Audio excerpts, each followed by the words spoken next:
Сәлеметсіздер ме, қымбаттыларым? Шығыстың халық үшін көктем мерекесі Наурызбен бірге келеді екен. Осы Наурыз мерекесі туралы халық арасында көптеген аңыздар бар екен. Сол аңыз туралы мен сіздерге айтып берейін. Отырып тыңдаңыздар. Ертеде қаһарман Боран атасы болған екен. Ол солтүстік тау маңында мекендеген екен. Оның екі қызы және бір немересі болыпты.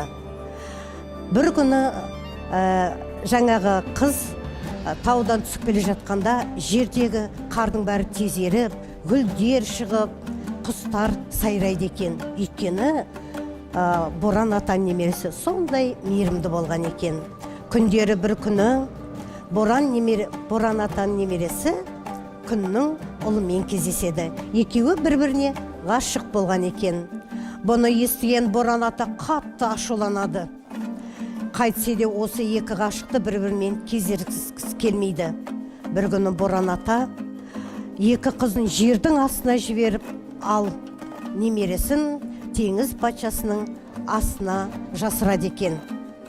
Бұны естіген ақсақалдар жиналып, жаңағы Боранның немересін құтқарғысы келеді. Сөйтіп олар Наурыз батырды шақырып алып, Боран атаның немересін құтқаруды ұйғарады. Бұны естіген Боран ата әлгі батырды қайткен күнде де осы немересін құтқаруын сұрайды. Бірақ Наурыз батыр барлық күшін жинап алып, жолдағы адамдардың бәрін жеңіп, Боран атаның немересін теңіз патшасынан құтқарып алады. Осы кезде немере жарқырап жер бетіне шыққанда, айнала қар еріп, гүл шығып, құстар сайрап, бақтыңшы сыңғырлай жөнеледі. Осы кезде Боран ата ақырын-ақырын шегініп артқа ғайып болып кетеді.